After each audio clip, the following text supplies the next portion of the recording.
اب حال ہی میں ہمارے دیش میں ایک قانون پاس کیا گیا، بل پاس کیا گیا ہے وقف بورڈ کے خلاف۔ اب اس میں ہمارے نوجوانوں کو اس چیز کا علم ہی نہیں کہ ہے کیا چیز یہ۔ ہمیں تو پہلی بات تو اس سے مطلب ہی نہیں، ہمیں یہی نہیں معلوم ہے کہ وقف ہوتا کیا ہے۔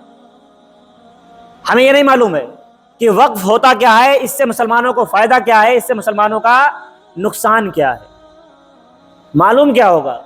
نہ ہم نے دنیا پڑھی ہے، نہ ہم نے دین پڑھا ہے۔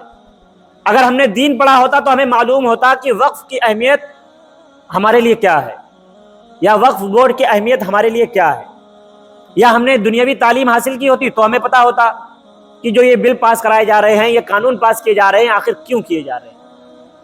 لیکن ہم ان چیزوں میں کبھی دلچسپی نہیں لیتے۔ لیکن یاد رکھیں کہ اگر آج بھی ہم نے ان چیزوں میں دلچسپی نہ لی، اس چیز کی جانکاری حاصل نہ کی، اس کے خلاف سترک نہ ہوئے، تو وہ دن دور نہیں، نماز پڑھنا تو بہت دور کی بات ہے، ہمیں دفن ہونے کے لیے قبرستان میں جگہ بھی نہیں ملے گی۔ ابھی کی بات، بہت سارے ایسے قبرستان ہیں جن میں تالے لگا دیے گئے۔ ہم مسجدوں کی یہاں بات نہیں کر رہے ہیں، ہم قبرستان کی ہی صرف بات کر رہے ہیں۔ بھائی نماز تم پڑھو نہ پڑھو، زکوٰۃ تم ادا کرو یا نہ کرو، حج تم ادا کرو یا نہ کرو، قبرستان میں تو دفن ہوگے نا۔ آنے والا کل وہ آئے گا کہ تمہارے پاس قبرستان بھی نہیں موجود ہوں گے۔ کیوں نہیں موجود ہوں گے؟ اس میں غلطی کس کی ہے؟ اس میں کمی ہماری یہ ہے کہ ہم تعلیم میں بہت پیچھے رہے، تعلیم میں ہم بہت پیچھے رہے، اور ہم سے پیچھے والے بہت آگے نکل گئے، اور آگے نکلنے کے بعد میں وہ اس چیز کا فائدہ اٹھا رہے ہیں۔ مثال کے طور پہ آپ کو سمجھاتے ہیں کہ پہلے کے ہمارے جو بزرگ ہوا کرتے تھے، زمین وغیرہ جب خریدتے تھے تو کاغذی کارروائی وہ اتنی نہیں کرتے تھے، کاغذی کارروائی کو وہ اتنی امپورٹنس نہیں دیتے تھے، اتنی اہمیت نہیں دیتے تھے۔ ان کے نزدیک زبان کی اہمیت زیادہ معنی رکھتی تھی، کاغذ پہ اتنا زور کبھی انہوں نے دیا نہیں۔ اب بہت سارے ایسے لوگ ہوں گے، بہت سارے ایسے بھی یہاں پہ، بہت ساروں کے ساتھ ایسا ہو جاتا ہے کہ باپ دادا نے زمین زبان کے ذریعے بیچ دی کہ ہاں بھائی یہ تمہاری ہوگی، پیسہ ہو گیا، اور آج بہت سارے لوگوں کی جو نیک لوگ ہیں انہوں نے اس زمین کو کچھ نہیں کیا۔ بھائی انہیں معلوم ہے کہ ان کے باپ دادا نے زمین بیچ دی تھی، اور جن کی نیتیں خراب ہیں اور تعلیم یافتہ ہو گئے تو انہوں وہی قبضہ کر سکتے ہیں اور آپ کچھ نہیں کر سکتے۔ ایسا بہت سارے لوگوں کے ساتھ ہوا ہوگا۔ اب یہی چیز وقف کے ساتھ بھی ہوگی، کیونکہ بہت سارے لوگوں نے اپنی زمین کو وقف کر دیا۔ وقف کرنے کا مطلب راہ خدا میں دے دیا۔ آپ نے اپنی زمین کو، کسی نے قبرستان کے نام دے دی، کسی نے مان لیجیے اپنی مسجد ہے، اب اس کو بھی، اس زمین کو بھی کسی نہ کسی نے مسجد کے نام پر دیا ہوگا۔ مسجد کی زمین بھی ظاہر سی بات ہے کسی نے خریدی تو ہے نہیں، اب بہت ساری مسجدوں کی خریدی بھی جاتی ہے، یعنی ظاہر سی بات ہے مسجد کے لیے زمین اگر آپ نے خریدی بھی ہے تو وہ بھی آپ نے کسی کے نام پر نہیں کی، وقف کر دی گئی اللہ کی راہ میں۔ اب اس کے کاغذ آپ کے پاس ہے تو بہت بڑی بہترین بات ہے۔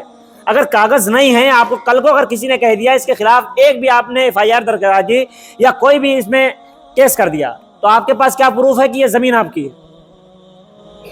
اگر آپ کے قبرستان پر کسی نے ایک کیس داخل کر دیا، ایک آدھ کیس کر دیا، آج کفار اسی پر بیٹھے ہیں کہ کہاں مسلمانوں کو دبایا جا سکتا ہے، مسلمانوں کو کہاں کمزور کیا جا سکتا ہے، وہ اسی پر بیٹھے ہوئے ہیں۔ اگر ایک FIR داخل کر دی، ایک کیس کر دیا، آپ کے پاس کوئی ثبوت نہیں ہے، آپ کے پاس کوئی کاغذ نہیں ہے، نہ ہی مسجد کے آپ کے پاس کاغذات موجود ہوں گے، نہ آپ کے پاس مدرسوں کے کاغذ موجود ہیں، نہ آپ کے پاس قبرستانوں کے کاغذ موجود ہیں۔ ہم آج اس پر آنکھیں نہیں کھولیں گے، ابھی بھی ہماری آنکھیں کھلیں گی نہیں۔ ہم سوچ رہے ہیں یہ ہمارا مسئلہ ہی نہیں ہے، اس میں ہمارا کیا ہے؟ نہ ہمیں مسجد سے تعلق ہے، مسجد کی کمیٹی جانے، نہ ہمیں قبرستان سے تعلق ہے، وہ ہمارے بڑے بڑے لوگ جانے۔ بھائی کل دفن ہونے کے لیے جب تمہاری لاش قبرستان کے باہر پڑی ہوگی اور اس کے بعد وہاں پر پولیس والے کھڑے ہوں گے کہ یہاں دفن نہیں کرنے دیں گے، اس دن تمہیں تو احساس نہیں ہوگا، لیکن تمہارے گھر والوں کو ضرور احساس ہوگا کہ تم نے کتنی بڑی غلطی کری تھی۔ آج وقت ہے کہ جو ہم سے غلطیاں پیچھے ماضی میں جو غلطیاں ہم سے ہو گئی ہیں وہ اپنی غلطیوں کو سدھار لیں، فیوچر میں وہ غلطیاں ہم نہ کریں۔ اگر ہمارے پاس ہماری قبرستانوں کے کاغذات نہیں ہیں تو ابھی ان کاغذوں کو پورا کریں، ابھی وقت ہے، ابھی معاملہ اتنا ہاتھ سے نکلا نہیں ہے۔